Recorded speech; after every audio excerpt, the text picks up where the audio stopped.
La météo avec Coloca et sa salle des banquets multifonctions, Il Palazzo. Mesdames et messieurs, bonsoir et bienvenue à ce nouveau bulletin météo. Le temps qu'il fera ce mardi de la nuit jusqu'au petit matin. Nous serons donc à 29 degrés de température maximale dans le littoral, mais aussi dans la région du sud-ouest, suivie par le centre, le sud et la région de l'ouest, qui seront donc à 27 degrés de température maximale. Pensez à prendre vos ventilateurs et à bien vous hydrater tout au long de la nuit. Le temps avec plus de précision dans la région de l'ouest. Le ciel sera partiellement nuageux dans les villes de Baham, Bafan et Banganté. Cette nuit, au petit matin, le ciel va garder la configuration. Nous allons dans la région du nord. Par contre, le ciel sera bien ouvert tout au long de cette nuit et ces conditions progresseront jusqu'au petit matin. Terminus dans la région du sud. Le ciel sera bien ouvert tout au long de cette nuit. Pas le moindre nuage. Cependant, au petit matin, de légers nuages vont recouvrir toutes les villes. Voilà pour vous souhaiter une très belle nuit. Le rocher d'Akocas et Boulevard. Bonne nuit à vous et à bientôt.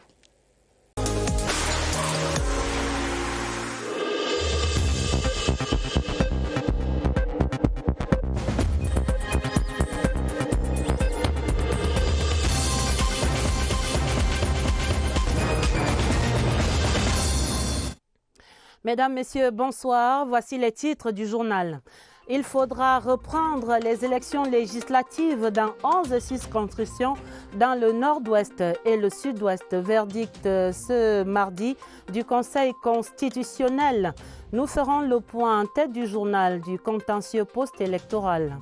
Il faudra bien reprendre les chemins de l'amitié et de la coopération entre le Cameroun et la France, passer le temps de l'indignation et de la surprise. Évaluation de cet incident sur ce plateau en cours du 20h30. Il est urgent pour les Lions A' de reprendre le chemin des buts perdus. Depuis 2 matchs maintenant, la baisse des régimes des Camerounais est examinée en page des sports. Voilà pour les titres. Ouvrons donc ce 20h30 avec cette décision du Conseil constitutionnel.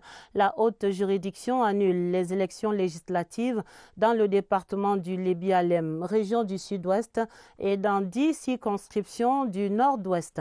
Le verdict prononcé par le président Clément Atangana vient en réponse au recours introduit par le SDF contre Elections Cameroun, le ministère de l'administration territoriale et le RDPC.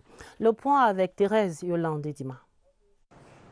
Le verdict est tombé vers 17h après la mise en délibéré de l'affaire et la suspension pour 3 heures de l'audience. Clément Atangana décide de l'annulation des élections législatives du 9 février dans 11 circonscriptions électorales. Il s'agit du Lébi-Alem dans la région du sud-ouest et de la Mesam sud et nord, Mentchoum sud et nord, Momo est et ouest, Buis centre et ouest, Bamenda 1, 2, 3 et Bali dans le nord-ouest. Le conseiller rapporteur des 11 requêtes introduites par le SIF, Paul Nchonjunkui, propose l'annulation du scrutin remporté par le RDPC dans ses différentes circonscriptions électorales. Le SIF se plaint de la délocalisation des bureaux de vote vers les centres de vote, des regroupements à l'origine de nombreux désistements, la plupart des électeurs n'ayant pas pu distance pour se rendre aux urnes. Autre grief du SIF, les conditions d'insécurité. Elles sont en grande partie responsables du taux d'abstention observé ça et là. Des conclusions pas du tout au goût de l'ECAM et du MINAT. Leurs mandataires, appuyés par leurs avocats, tentent de convaincre les membres du Conseil du bien fondé des transferts. Pour eux, l'objectif était de faciliter les opérations de vote aux populations. Pour le SIF, le Conseil constitutionnel a fait preuve d'impartialité. Le Conseil constitutionnel, qui est un organe suprême, régulateur des pouvoirs de la nation, a confirmé par sa décision. Les conditions qui subsistent dans le nord-ouest ne peuvent pas permettre qu'une élection soit organisée. Le RDPC accuse le coup, mais s'incline face à la décision de la haute juridiction. Nous sommes frustrés par cette dernière décision, parce que nous avions beaucoup travaillé et nous pensions avoir terminé le travail et gagné. Mais bon, le droit a été dit nous nous inclinons. Selon le code électoral, en cas d'annulation de l'opération électorale, une nouvelle élection est organisée dans un délai de 20 jours, au moins et 40 jours au plus à compter de la date d'annulation. Tout à fait. Tous les regards se tournent maintenant vers Elections Cameroun. L'organe en charge des élections dispose effectivement d'un délai de 20 jours au minimum et de 40 jours au plus pour organiser ces élections partielles conformément aux dispositions du Code électoral. Ce sera dans les 11 circonscriptions concernées. Il faut dire que seuls les partis politiques et les listes des candidats validés pour les élections législatives du 9 février dernier sont autorisés à compétir pour ces élections partielles qui, je le rappelle, vont donc se dérouler dans un délai de 20 jours au moins et de 40 jours au plus à compter de ce mardi et de cet arrêt du Conseil constitutionnel. L'actualité, c'est également ces manifestations qui se poursuivaient ce mardi à Yaoundé et à travers le Cameroun contre les déclarations du président français et en soutien au chef de l'État, son Excellence Paul Biya. À Yaoundé, le mouvement de défense de la patrie et plusieurs autres associations d'étudiants ont marché sur le boulevard du 20 mai. Chose vue et entendue dans la capitale ce mardi. Barbara Padjama. Ils ont choisi la tour de la réunification pour monter au créneau. En fan club du chef de l'État, ils étaient armés de drapeaux pour défendre la patrie. D'abord. Le président Paul Biya, c'est un homme qui veut la paix et qui ne veut pas le problème avec qui que ce soit. Le président de la République nous a montré que c'est un président qui sait réunir, qui aime la paix. Habitué à sortir sous d'autres cieux pour protéger les intérêts du Cameroun, c'est la première fois que le mouvement de défense de la patrie tourne en terre natale. Pour pousser le volume de jeunes compatriotes venus du terroir. Un pays comme le Cameroun a le droit d'être défendu et on ne peut plus accepter que ce pays soit terni tel qu'il est terni aujourd'hui. Des preuves de soutien au président Paul Biya scandées par des reconnaissances. Nous disons non à tout le monde qui porte atteinte aux institutions, car le président Biya pour nous est une institution. La dynamique s'est ébranlée du boulevard du 20 mai jusqu'au lieu sacré de la réunification. En plus de la sensibilisation, c'est une autre façon pour ces jeunes de tenir plus haut la chandelle au drapeau tricolore. Plus loin, à Kribi, dans le sud, ce mardi, les militants du RDPC et l'élite du département de l'Océan ont également manifesté leur réprobation contre ces dérapages diplomatiques. C'était au cours d'une grande marche patriotique. Freddy Melingui est à Kribi. À Kribi et partout dans le département de l'Océan, les populations, élites et forces vives considèrent les propos malveillants tenus contre le président de la République comme une attaque au peuple souverain, aux institutions et à celui qui les incarne. C'est donc pour exprimer leur totale désapprobation face à ce qu'ils considèrent comme une ingérence diplomatique de mauvaise aloi que l'Océan entier s'est levé ce matin à Kribi. Cela s'est traduit par une marche patriotique et de soutien au président Paul Biya. Le Cameroun est un État souverain. Nous avons voté notre président à 75%. Nous sommes fiers de notre président. Kribi dit non à tout ce qui porte atteinte à notre président. L'indignation est donc générale dans l'océan face à ces manœuvres de déstabilisation du Cameroun orchestrées à partir de l'étranger. Cette foule que vous voyez ici est sortie dire au chef de l'État qu'elle est derrière le chef de l'État et surtout que les pays amis ne doivent pas aller au-delà, n'est-ce pas, d'une certaine gérance dans la diplomatie. À travers cette marche le long des artères de la ville de Kribi, où le président Paul Biya a logé les grands projets structurants pour l'émergence du Cameroun et au regard de toutes les composantes sociologiques et ethno-linguistiques qui ont participé à cette marche, l'on est en droit de dire que c'est le Cameroun entier qui se sent ainsi touché. Réaction à présent dans la région du Nord où le Lamido de Garoua condamne fermement les propos désobligeants du président français au sujet du Cameroun. Sa Majesté Halim Garga Hayatou, par la voix de ses dignitaires religieuses et traditionnelles, est allé exprimer son indignation et son soutien au président Paul Biya auprès du gouverneur Jean Abateidji. Retrouvons Ousmane Assanda à Garoua. C'est une forte délégation composée d'une centaine d'autorités traditionnelles et religieuses de Garoua 1, 2 et 3 et de Pitoa sur instruction du Lamido de Garoua, Sa Majesté Alim Garga Hayatou, qui a tenu à rencontrer le gouverneur de la région du Nord pour dire son désaccord avec la sortie peu diplomatique du président français le week-end dernier. L'objectif, c'est de marquer notre solidarité et notre attachement à cet homme de paix. C'est mendiant de paix qui a servi, qui a tout donné à ces pays. Le Cameroun reste et demeure un État souverain. Le gouverneur Jean Abaté Edi a apprécié à sa juste valeur ce geste patriotique et a promis transmettre fidèlement le message du Lamido de Garoua à son destinataire, le président Paul Biya. Dans la région de l'Ouest, la classe politique et l'élite locale expriment leur indignation au sujet des allégations de 7 activistes qui insinuent des exactions sans fondement qui seraient en cours en ce moment au Cameroun. La synthèse de ces réactions à l'Ouest, Stéphane Franky, Kana. La classe politique de la région de l'Ouest n'est pas restée de marbre suite aux allégations du supposé activiste dénonçant des violations des droits de l'homme au Cameroun et des déclarations faites par le président français en réponse à son interlocuteur. C'est avec la dernière énergie que tous condamnent ces propos.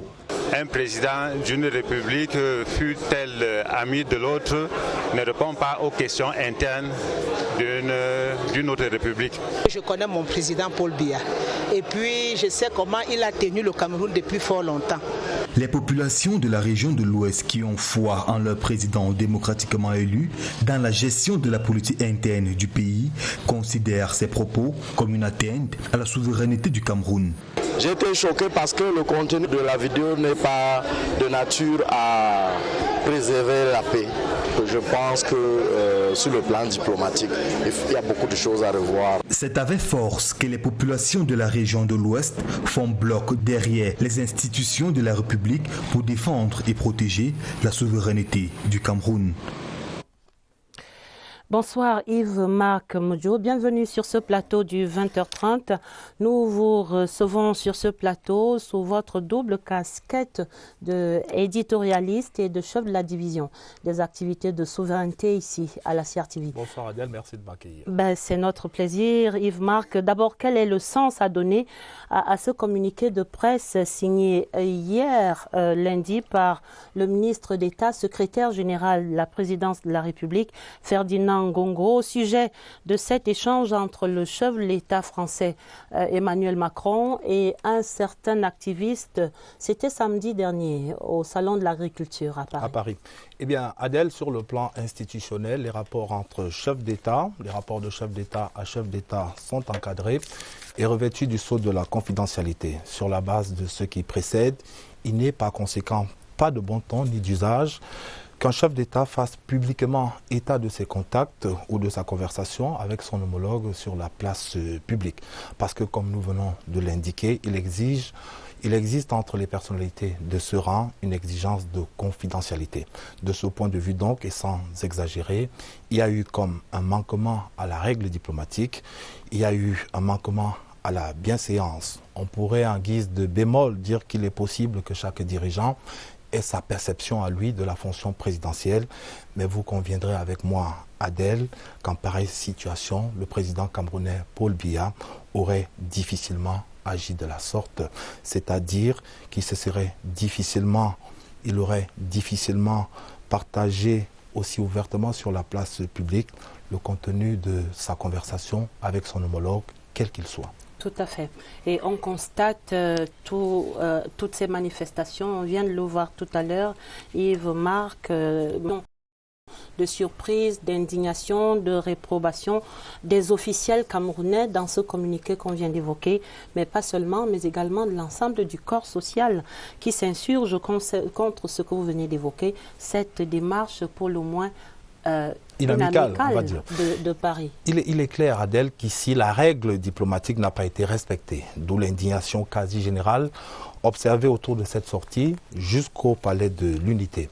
point besoin de dessin d'ailleurs, pour rappeler que le ministre d'État, secrétaire général de la présidence de la République, en tant que proche collaborateur du chef de l'État, ne saurait être autonome dans la prise d'une telle décision, celle de rendre public un communiqué de cette nature. On peut donc imaginer jusqu'à quel niveau la hiérarchie de notre pays a ressenti cette véritable onde de choc. Eh bien, les réactions observées depuis samedi dernier sont le reflet de l'indignation suscitée par cette sortie. Et vous l'avez remarqué, c'est l'humus du corps social camerounais qui s'est exprimé. Les leaders politiques, les intellectuels, le gouvernement et, on l'a vu tout à l'heure en image, la jeunesse camerounaise. Tous pour exprimer un fait. Nous dénonçons le fait qu'il a été porté atteinte à l'honorabilité de notre chef d'État. Mais vous constaterez également, dans le même temps que le président Biya lui-même, en homme de recul et de sagesse, ne s'est pas directement adressé à son homologue français.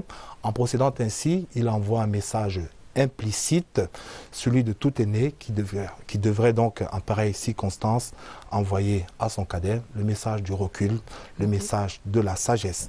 C'est de notre point de vue un message subliminal. Ne dit-on pas souvent que la parole est d'argent et que le silence est d'or?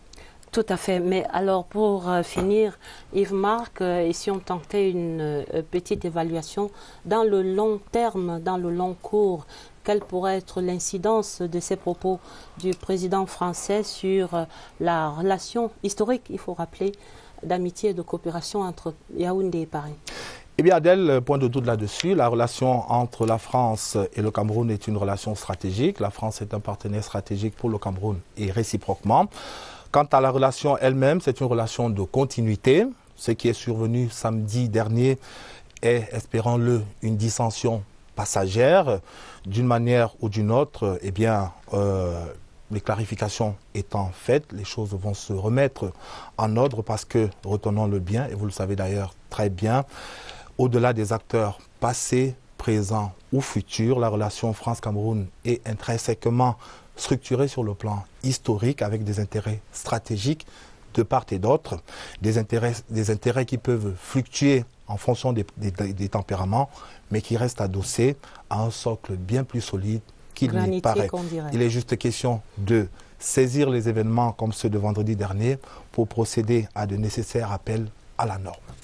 Le temps long de l'histoire est donc à prendre en compte et en considération dans cette actualité et à relativiser par conséquent. Merci Yves-Marc. Et dans une actualité tout à fait connexe et voisine qui implique certains de ces acteurs de Paris, l'ambassadeur du Cameroun en France, son Excellence Alfred Nguini, annonce qu'après la plainte contre X qu'il a déposée en France, pour association de malfaiteurs, vandalisme, dégradation volontaire, vol aggravé, menaces et autres, étant entendu que ces infractions ont été commises en réunion et en bandes organisées, les enquêtes se sont accélérées et 3 prévenus considérés comme les meneurs de ces bandes, membres de ce qu'on appelle maintenant la brigade anti-sardinard, les nommés Wafo Wanto Robert, dit général Wanto, le nommé Thiam Abdoulaye, dit Calibri Calibro, celui-là même dont il s'agit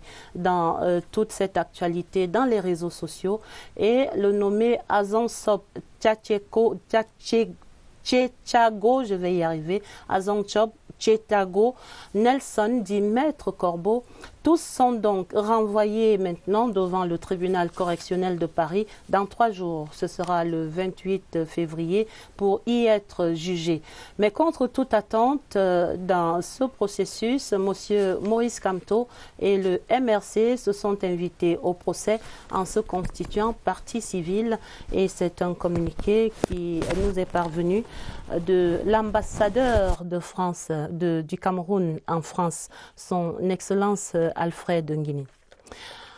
Dans une autre actualité maintenant, dans le 20h30, une délégation du groupe chinois Huawei, spécialisée dans les technologies de l'information et de la communication, était reçue ce mardi en audience par le Premier ministre chef du gouvernement, Joseph Dion Ngouté. Voici le compte rendu de ces échanges à l'immeuble Étoile avec notre correspondante là-bas, Laurentine Bokono.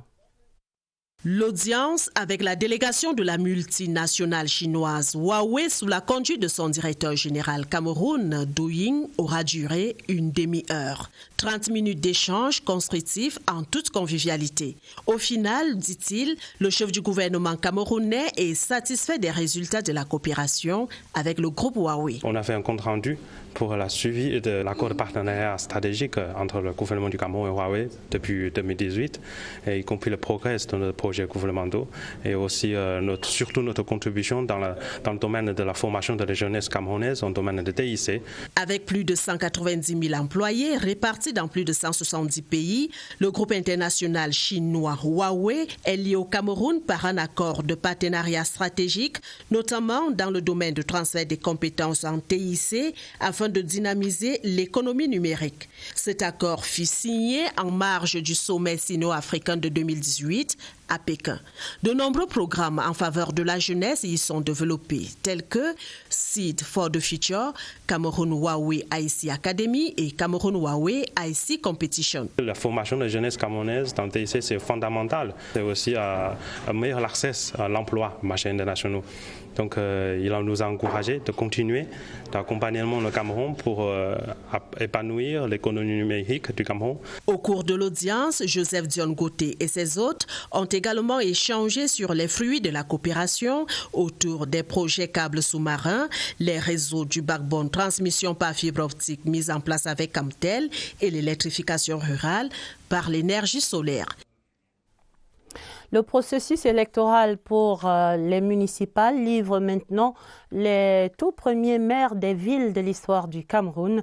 Pour Bafoussam, par exemple, c'est Roger Tafam qui a été élu ce mardi au cours de la session de plein droit. Découvrons donc son profil sous le coup de pinceau de Jean de Dieu Coignet à Bafoussam. Voici Roger Tafam, le nouveau maire de la ville de Bafoussam. Âgé de 54 ans et officier principal d'archives de douane, il est le tout premier maire de la ville de Bafoussam. Il a été élu par les 126 conseillers issus des 3 communes des arrondissements du département d'Amifi, comme ses 2 adjoints, à savoir Moafo et Nengou, respectivement premier et deuxième adjoint, au cours de la session de plein droit présidée par le doyen d'âge Wembe David et Rachidetou, la Benjamin des conseils municipaux, en présence de l'autorité de tutelle, le préfet de l'Amifi Chouaïbou. Pour mener à bien sa mission, le maire de la ville de Bafoussam invite la population à plus de collaboration. Il s'agit de travailler avec les maires des communes d'arrondissement pour donner un meilleur cadre de vie aux populations de la ville de Bafoussam. De nous soutenir pour qu'ensemble, nous puissions lutter contre le désordre urbain, parce que l'un des plus grands problèmes dans nos grandes villes, c'est le désordre urbain.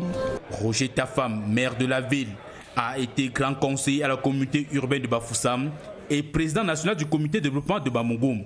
Il est marié et père de 3 enfants. Avant son élection, il était le commandant du groupement actif des douanes du littoral 2. À ces nouveaux hommes, le préfet de la Mifi Chouaïbou demande de se mettre résolument au travail. Dans le département du Fundi, ici dans le centre également, les populations découvrent leur nouveau maire. Nous y reviendrons dans un instant, certainement en cours du journal, le temps de la grande enquête du 20h30 pour comprendre ce qu'on appelle aujourd'hui les deep fake news, appelés en français hyper trucage. La technique vient, on dirait, tout naturellement des États-Unis d'Amérique. Elle permet de contrefaire en temps réel des expressions faciales et les voix des acteurs dans les vidéos pour les rendre vraisemblables. Aujourd'hui, des hommes politiques ou encore des stars sont les cibles privilégiées des acteurs de ces deep fake news qui leur attribuent via les vidéos truquées des paroles et des faits inexistants qui ne sont pas les leurs. Tentons donc de comprendre ce phénomène, on dirait très grave aujourd'hui, dans cette grande enquête que signe Oswald Medo. Vous connaissez peut-être les fake news, cependant il va falloir vous habituer aux deep fake news. Cette technique de synthèse d'images basée sur l'intelligence artificielle voit le jour en 2016. Elle consiste à superposer des fichiers audio et vidéo existants sur d'autres, créés de toutes pièces. Bienvenue dans un monde parallèle, le monde de l'hypertrucage.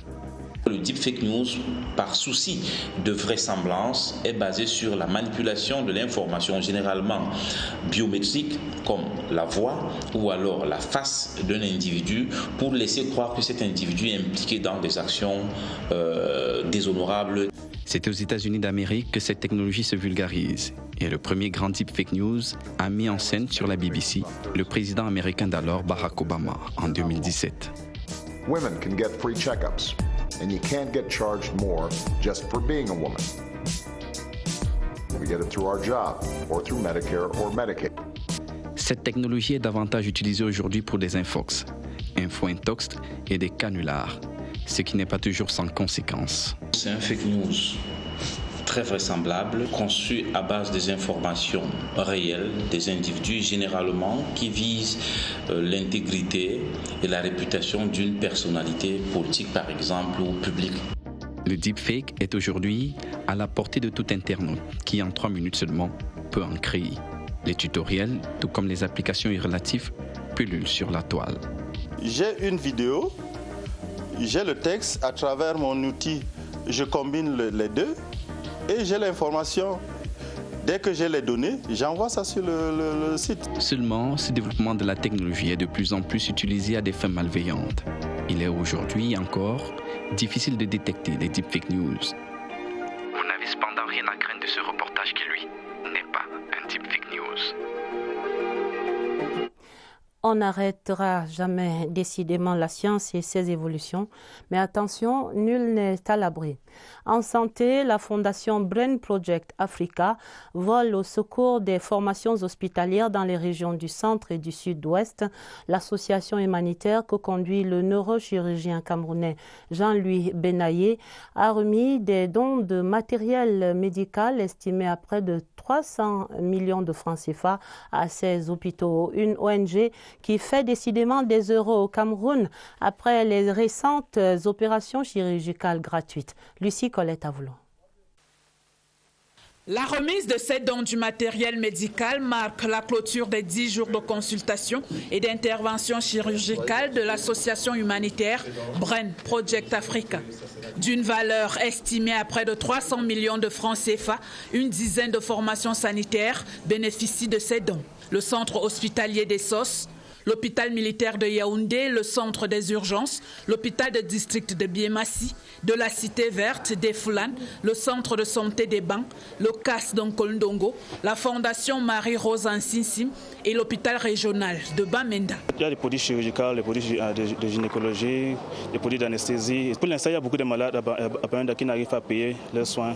Je pense qu'il y aura beaucoup de choses ici qui vont aider les malades. Le CAS qui déjà fait beaucoup dans le social et mettra à profit le matériel que nous venons de recevoir pour les populations qui viendront vers nous pour les accouchements. C'est vrai qu'en plus des accouchements, nous faisons autre chose. Le Colombo étant un banlieue, alors si on a pensé à nous, nous pensons que la population sera satisfaite. Nous sommes très contents. Ce que nous faisons n'a pas de prix. Mais s'il faut donner une valeur environ 300 millions de francs CFA. Brain Project Africa est dirigé par le neurochirurgien Jean-Louis Benaye. Créée en 2016, elle a pour ambition d'améliorer les conditions de santé des populations en Afrique en général et au Cameroun en particulier. Brain Project Africa est basé à Dallas, aux États-Unis. Les responsables nouvellement nommés à la Sonatrel, la Société nationale de transport d'électricité, étaient installés à Yaoundé ce mardi par le directeur général de la structure, Victor Mbemi Nyanga. Il s'agit précisément du sous-directeur en charge de la construction des lignes et postes de transport d'électricité, du sous-directeur du contrôle des performances et du tout premier délégué de la région centre-sud et est. Regardons à présent le chemin parcouru par la Sonatrel en une année d'activité et d'existence. On parle notamment d'un réseau de transport de plus en plus fluide, des postes de transformation plus renforcés et plus d'économies réalisées par l'État. Franck Evina. Au cœur du système électrique. Recueillir l'énergie à partir des centrales de production et l'acheminer vers les centrales de distribution. Un rôle d'interface que la Société nationale de transport d'électricité assume pleinement. Nous avons permis à l'État du Cameroun de limiter les dépenses, n'est-ce pas, de fonctionnement des centrales thermiques. Nous avons fait la jonction provisoire des lignes pour faciliter l'évacuation de l'énergie. Certaines localités ont d'ailleurs commencé à jouir des fruits de cette dynamique. À Ibolova, où les délestages se font désormais rares, la Sonatrel a dû réaliser une jonction provisoire sur la ligne des transports de l'électricité produite à Mevele. Nous avons transporté 6200 gigawattheures versus 5918 qui étaient attendus. Donc nous avons transporté plus que ce qui était attendu. Mais la lumière qui jaillit de ces efforts est souvent obtenue au bout des lourdes peines. Par exemple, réparer un pylône vandalisé en zone de crise. Des gens sont venus scier les boulons à la base et lorsque il y a eu des vents orageux, le pylône s'est écrasé. Le meilleur reste à venir. En dépit de ces difficultés, les grandes infrastructures énergétiques en gestation trouveront un réseau de transport électrique viable. Pour Nachtigal, à l'horizon 2023, on aura 420 MW supplémentaires et nous allons transporter ces énergies. De belles perspectives pour juguler les perturbations qui continuent d'imposer aux populations, délestage et variations de tension avec les conséquences que l'on sait. La compassion du ministre de la fonction publique et de la réforme administrative, le ministre Joseph Lé, aux représentants résidents de l'IAI après le braquage d'un bloc administratif à l'IAI. C'était dans la nuit du 20 au 21 février. Plusieurs équipements et documents ont été importés. Michel Renaud Ohanja rend compte de cette visite de compassion. Des portes défoncées, des documents administratifs et laptops emportés, des bureaux, tels celui du représentant résident de l'IAI saccagé. C'est le triste constat après le braquage perpétré dans la nuit du 20 au 21 février dernier à l'Institut africain d'informatique. Face à ce malheureux événement, le ministre de la fonction publique et de la réforme administrative, Joseph Lé, s'est rendu sur le site. Témoigner son soutien aux étudiants ainsi qu'aux représentants résidents de l'IAI. Je suis très attristé, c'est le moins que je puisse dire. J'ai surtout tenu à dire aux étudiants ainsi qu'aux responsables de l'institution qu'il est hors de question pour eux de se décourager, qu'il est hors de question pour eux d'avoir le moral bas. Malgré tout, l'IAI poursuit sereinement ses activités. J'ai appris ce braquage à l'Institut africain d'informatique en arrivant à Ouagadougou. C'est un vrai choc. Nous n'arrêterons pas de travailler. Nous allons continuer de travailler à l'exemple de cette idée de forum des universités et grandes écoles d'Afrique centrale. Je voudrais remercier Monsieur le ministre de la fonction publique, délégué général à la Sécurité nationale. Les enquêtes se poursuivent. Question de déterminer les auteurs de ce forfait. Revenons à la politique et à l'élection des exécutifs municipaux. Dans le Mfundi, on compte par exemple à Yaoundé 5e un nouveau maire, Augustin Bala, qui remplace Yvette Ngono. À la mairie de Yaoundé 4e, Gabriel Bina succède à Régine Amugunoma. Deux dames s'en vont, remplacées par des élus qui promettent tous de relever les défis du développement local dans le 16 circonscriptions du Mfundi. Agnès Solange, Abessolon.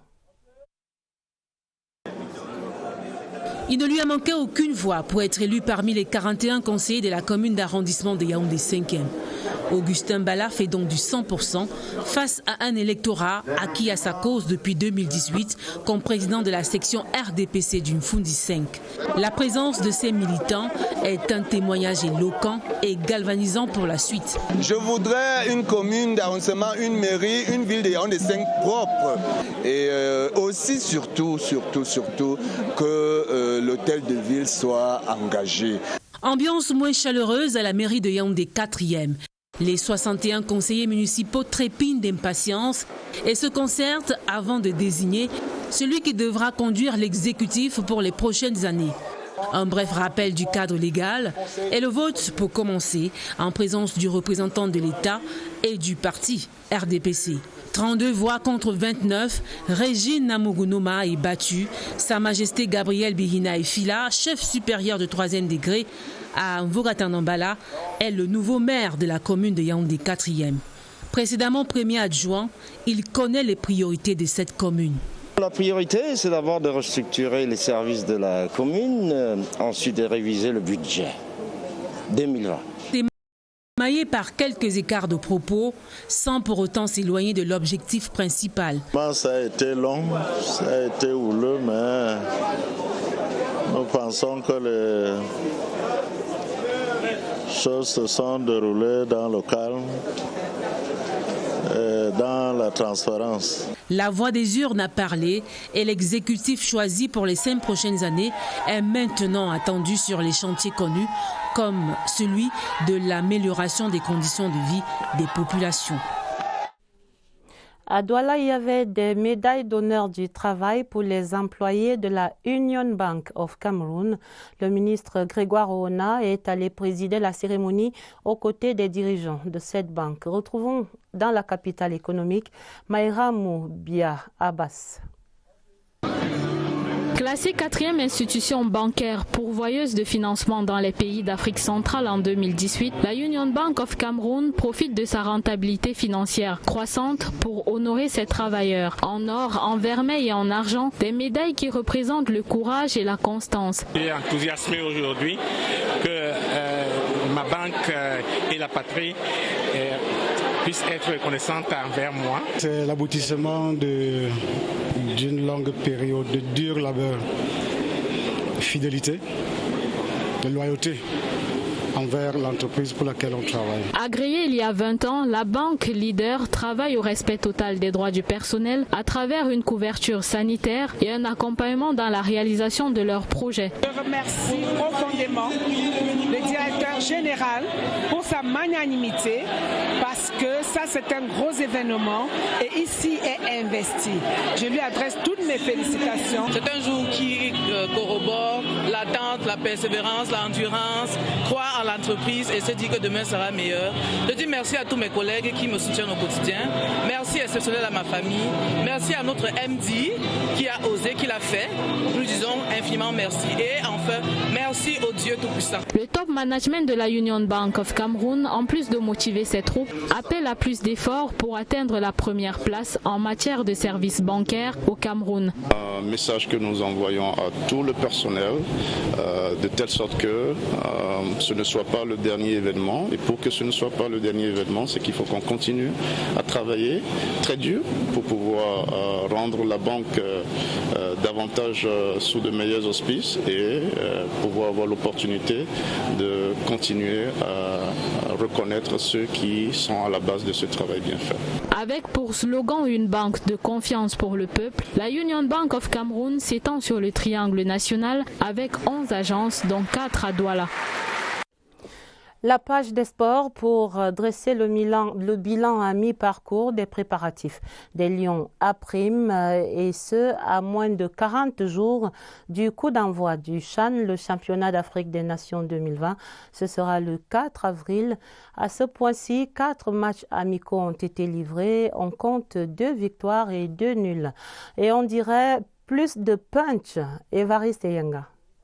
Le chemin parcouru rassure, mais pas sur toute la ligne. La sélection A' n'a pas perdu de match après les 4 livrés. 2 victoires ont été enregistrées. L'une, 2-0 face au Tchad à Yaoundé et l'autre, 1-0 face à la République démocratique du Congo à Brazzaville lors du tournoi des 3 nations. Toujours à Brazzaville, les poulains de Yves Clément Aroga ont été freinés pour la première fois par le Congo local. Score, 1 partout. Le deuxième résultat nul vierge, 0-0 contre le Rwanda le 24 février. La priorité de ces 4 premiers regroupements était le fond du jeu.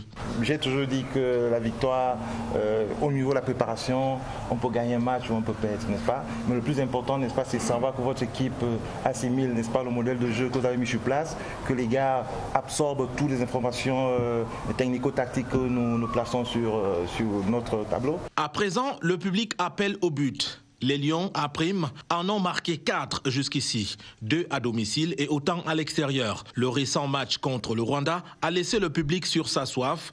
La solution est en cours de recherche. Nous avons axé notre travail au niveau de l'attaque pour avoir des gens dynamiques, des gens solides qui puissent peser quand il faut concrétiser des actions qui nous donneront la victoire. La préparation n'est pas achevée. Un 5e regroupement est annoncé à Bafoussam. Si les 3 matchs amicaux sollicités sont conclus, les Lions à prime auront encore 3 galops d'essai pour affiner l'adresse devant les buts. Le public garde l'œil ouvert.